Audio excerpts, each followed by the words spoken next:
Hello everyone, welcome back to our channel Fight for your dreams. So let's fight with me. I am Amandeep. As you know, हम cover कर रहे हैं कला एवं संस्कृति written by Nitin Singhania sir book. Okay, ये book काफ़ी important है हमारी प्रीलिम्स और मेंस की दृष्टि से, तो इस बुक को कवर करना भी हमारे लिए इम्पोर्टेंट हो जाता है. अभी तक हमने मौर्य कला को कवर कर लिया है. मौर्योत्तर कला हम देख रहे थे. कौन सी कला देख रहे थे? मौर्योत्तर कला, यानी कि मौर्य काल के बाद में जो टाइम पीरियड आता है मौर्योत्तर, ठीक है, उस कला के बारे में हम जान रहे थे, मौर्योत्तर कला के बारे में.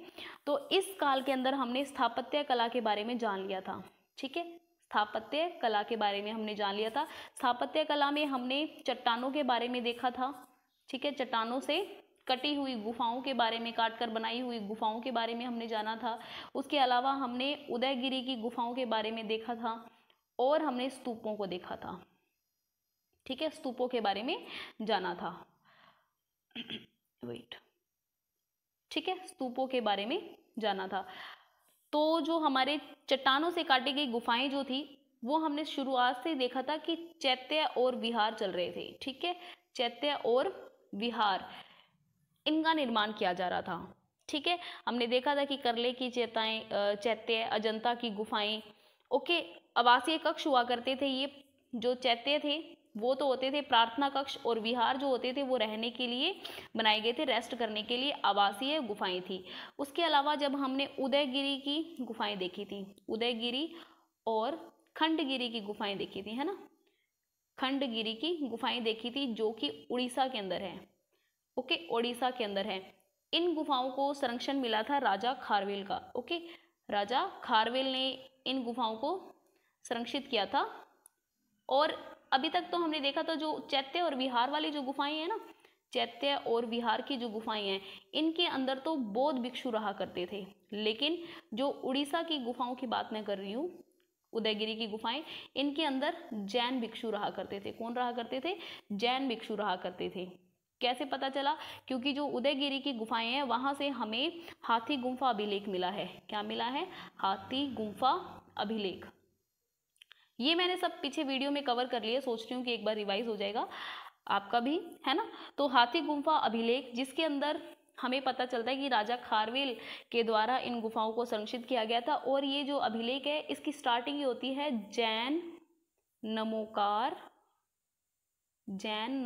मंत्र से. ठीक है, जैन नमोकार मंत्र से इसकी स्टार्टिंग होती है. तो इससे हमें पता चलता है कि यहाँ पर जैन भिक्षु रहा करते थे. फिर उसके बाद में हमने देखा था स्तूप. ठीक है, स्तूप पर हमने देख लिया था कि धीरे धीरे अलंकृत प्रवेश द्वार, ऐसे यू डिजाइन किए हुए, सॉरी गलत सा बन गया, डिजाइन से बनाए हुए, है ना, गेट बनाए गए, इनके ऊपर डिजाइन बनाया गया. और गेट के पास में छोटे यूं खंबे से बना दिए गए, स्वतंत्र खंबे जो अलग से खड़े रहते हैं, उनको कहा गया तोरण. इन तोरणों के ऊपर भी डिजाइन बनाने का सिस्टम स्टार्ट हो गया था. इनके ऊपर भी मूर्तियों को स्थापित किया जाने लग गया था, मूर्तियों का डिजाइन बनाने लग गए थे. और ये जो तोरण थे ना, ये जो तोरण थे और ये जो गेट थे, दरवाजे थे, है ना, अलंकृत प्रवेश द्वार, इनके ऊपर ग्रीक प्रभाव था. ठीक है, ग्रीक शैली का प्रभाव था. अब हम स्थापत्य कला को हमने रिवाइज कर लिया है. अब हम जानेंगे मूर्ति कला को. देखिए, मौर्योत्तर काल के अंदर 3 टाइप की मूर्तियां हमें देखने को मिलती है. ठीक है, 3 प्रकार की शैलियां थी मौर्योत्तर काल के अंदर. गांधार शैली थी, मथुरा शैली थी और अमरावती शैली थी. सभी शैलियों को एक वीडियो में अगर हम मर्ज कर देंगे तो सारा क्या हो जाएगा, कंफ्यूजन हो जाएगा, पूरा मिक्सअप सा हो जाएगा. आज हम केवल गांधार शैली को देखेंगे बिल्कुल छोटे से वीडियो के अंदर. और पीडीएफ आपको मिल जाएगा इस वीडियो का टेलीग्राम चैनल से, और टेलीग्राम चैनल का लिंक आपको चैनल के अबाउट में जाके मिलेगा. ठीक है, गांधार शैली जो है, देखिए, वो आज के अफगानिस्तान के पास का जो पंजाब है ना, यानी कि कंधार, है ना, कंधार का जो क्षेत्र है, मैप पर आप देखना, कंधार का जो क्षेत्र है, उस क्षेत्र के अंदर ही सबसे पहले क्या हुआ था, गांधार शैली का विकास हुआ था. क्लियर है, गांधार शैली का विकास हुआ था. आधुनिक पेशवार अफगानिस्तान के निकट का जो पंजाब है, जिसे आज कंधार कहते हैं, उसकी पश्चिमी सीमाओं के हिस्से के साथ में हुआ था. ठीक है, ये शैली आई कहाँ से थी? जब भारत पर यूनानी आक्रमणकारी आए थे, यूनानी आक्रमणकारियों ने आक्रमण किया था, उस वक्त यूनानी आक्रमणकारी अपने साथ में यूनानी और रोमन मूर्तिकारों की परंपरा लेके आए थे. ठीक है। जिस एरिया से ये आक्रमणकारी आए थे तो उनको पता ही होगा कि हमारे क्षेत्र में लोग मूर्तियां कैसे बनाते हैं, किस तरीके का डिजाइन बनाते हैं, ठीक है। मूर्तियों का नाक कैसा होता है, आंखें क्या बड़ी बड़ी होती है, छोटी छोटी होती है, क्या दाढ़ी दिखाई जाती है या नहीं, तो उनको पता ही होता है। तो ये जो यूनानी आक्रमणकारी थे वो अपने साथ यूनानी और रोमन मूर्तिकारों की परंपरा साथ लेके आए थे, ठीक है। तो इससे क्या हुआ, जब ये लोग स्थानीय लोगों से मिले, यहाँ के मूर्तिकारों से मिले, तो उन्होंने बताया कि हमारे यहाँ पर ऐसी मूर्तियां बना करती थी, तो भाई देखो आप ऐसा ऐड करके देखो अपनी मूर्तियों में। तो क्या हुआ, स्थानीय परंपरा प्रभावित होने लगी, है ना। कि हो सकता है कि मैं शय ऐसे बनाती हूँ, तो मुझे किसी ने कहा, सलाह दी कि भाई हमारे यहाँ पर तो पहले यूं बनाते हैं, इस तरीके से बनाते हैं। तो देखिए कितना दिन रात का फर्क हुआ ना। एक तो यूं दुआ करके बना देना और एक इस तरीके से बनाना, बाद में जीरो करना, है ना। तो इससे क्या होगा, फर्क पड़ेगा। अगर हम किसी और सिस्टम को एक्सेप्ट करते हैं तो हमारे सिस्टम के अंदर अफेक्ट पड़ता है। तो स्थानीय परंपरा क्या हुई, प्रभावित हुई यूनानी रोमनकारी मूर्तियों के परंपरा के आधार पर, ठीक है। तो जब भारतीय परंपरा, ठीक है, भारतीय परंपरा, अब ये देखो ये शायद तो ऐसे ही रहेगा। अब ये वाला जो है, ये जो है, ये बनाने का तो स्टाइल मेरा वही रहेगा ना, ये बनाने का स्टाइल तो मेरा वही रहेगा ना, लेकिन यहाँ पर चेंज कर दिया मैंने। तो इससे क्या होगा, ये दो प्रकार की जो सिस्टम होगा वो मिक्स हो जाएगा।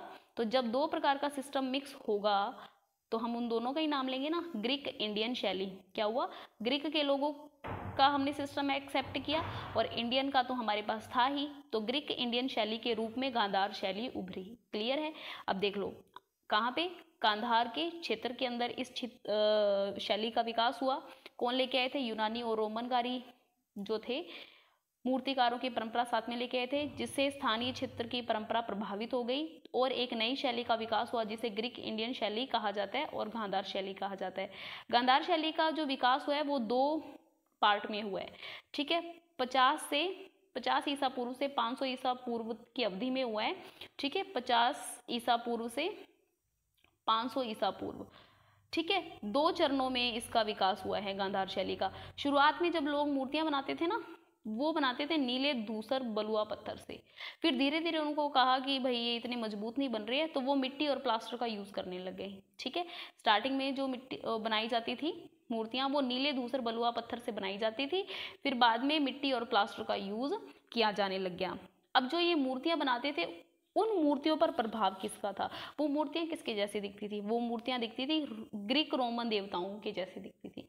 जैसे ग्रीक के लोग अपनी यहाँ के देवी देवताओं की मूर्तियां बनाते थे ना, उस तरीके से। ये आप देख सकते हैं ना कितना मैच कर रहा है। ये देखिए, ये जो है अपोलो है, ठीक है, ग्रीक के देवता है, ठीक है। ये है ग्रीक के देवता अपोलो, और ये है बुद्ध, ये तो आप जानते हैं। अब इनके बालों का स्टाइल आप देखिए, एक जैसा ये सेम है ना, एक जैसा ये देखिए किस तरीके से उभार इसके अंदर हमें देखने को मिल रहा है, और इसी तरीके से उभार इनके बालों में देखने को मिल रहा है। दोनों का जो फेस है वो बिल्कुल शांत स्वभाव का दिखाया हुआ है ना। और आंखें जो है वो भी आप देख सकते हैं किस तरीके से, यहाँ पर आंखें थोड़ी पूरी खोल दी गई है, लेकिन यहाँ पर जो है आध्यात्मिक मुद्रा यहाँ पर दर्शाई गई है कि बोध ऐसा लग रहा है कि जैसे अपनी आध्यात्मिक आंखें बंद करके बैठे हुए हैं, जैसे कि वो कुछ ना कुछ योगी मुद्रा में बैठे हैं, कुछ ना कुछ वो अपना मंत्र जाप कर रहे हैं, ऐसा प्रतीत होता है ना। तो मुझे लगता है ये पूरा पॉइंट समझ आ गया हो किस का प्रभाव है, ग्रीक और रोमन देवताओं का प्रभाव है। अपोलो की मूर्तियों से मिलती जुलती है, अभी हमने देखा ही है। तो इन मूर्तियों को किसने संरक्षण दिया, इस शैली को संरक्षण मिला कुषाण शासकों का, ठीक है। इन शासकों को ये मूर्तियां काफी पसंद आई तो इन्होंने संरक्षण दिया। कुषाण शासकों को गांधार शैली का संरक्षण मिला, ठीक है। ये गांधार क्षेत्र में विकसित हुई थी। अब ये देखना, कंकाली टीला जो क्षेत्र है वो जैन मूर्तियों के लिए प्रसिद्ध है, ठीक है। अभी तक हम बुद्ध से संबंधित बातें कर रहे थे, लेकिन कंकाली टीला जो क्षेत्र है वो जैन मूर्तियों के लिए काफी प्रसिद्ध है, याद रहेगा। ओके, दोनों ही बातें कैसे शुरू हो रही है, गांधार क्षेत्र जो है वहां से हमारा क्या हुआ था, गांधार शैली, ठीक है, विकसित हुई थी। और ये जो कंकाली टीला है ये है जैन मूर्तियों के लिए, ठीक है, क्लियर है। बुद्ध की मूर्तियों की क्या विशेषताएं हैं? लहराते बालों के साथ में बुद्ध को आध्यात्मिक मुद्रा में दर्शाया गया है। बहुत कम आभूषण दिखाए गए हैं, ये आप देख सकते हैं यहाँ पे कानों में कोई कुंडल हमें शो नहीं कर रहे हैं, है ना, कुछ नहीं दिख रहे हैं हमें कानों में कुंडल। और यहाँ पर अपोलो की मूर्तियों में भी हमें देखने को नहीं मिल रहे हैं। लेकिन अगर हम भगवान विष्णु की हम मूर्तियाँ देखते हैं या फिर किसी और देवी देवता की मूर्ति देखते हैं तो हम देखते हैं कि वो आभूषणों से, है ना, भरे होते हैं। आभूषण उनके काफ़ी ज़्यादा पहनाए गए होते हैं कि जैसे कि वो बहुत शौकीन होते हैं। लेकिन जैसे रोमन देवताओं ने आभूषणों को ग्रहण नहीं किया इन मूर्तियों के आधार पर, उसी तरीके से बौद्ध को कम आभूषणों के साथ में दर्शाया गया है। और जो आंखें हैं वो आधी बंद है क्योंकि वो योगी मुद्रा के अंदर बैठे हैं। सिर के ऊपर जो बालों की इस तरीके से स्टाइल बनाई गई है कि उससे उभार हो जाता है बालों के अंदर, और जिसे बोल देते हैं जटा। ठीक है, जटाएं बोलते हैं ना, जब बाल सुलझे नहीं होते, गुच्छे से बन जाते हैं, उनको बोल देते हैं जटा। जटाओं की तरह दिखाया गया है। लहराते बालों के साथ में बुद्ध की जो स्थिति है वो आध्यात्मिक मुद्रा में दिखाई गई है। उन्होंने बहुत कम आभूषण पहने हुए हैं, योगी मुद्रा में बैठे हैं, आंखें जो है वो आधी बंद है। तो इस तरीके से हम रिवाइज कर सकते हैं। जो मैंने डार्क कर लिया है ना, वो आपके नोट्स बनाने के लिए आप बस अपने नोट्स में सामने लिख लेना गांधार शैली, और ये जो हाईलाइट किया हुआ है ना, इनको लिख लेना। बस आपके नोट्स तैयार, बस इतना लिख लेना।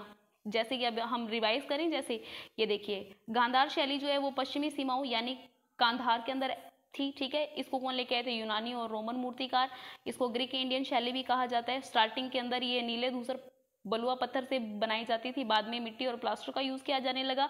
और इन मूर्तियों के ऊपर ग्रीक और रोमन देवताओं का प्रभाव था। इसे कुषाण शासकों का संरक्षण मिला।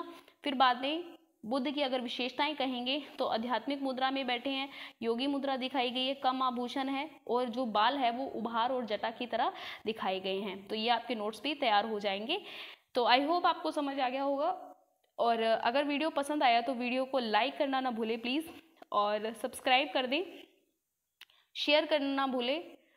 PDF का पासवर्ड है 55।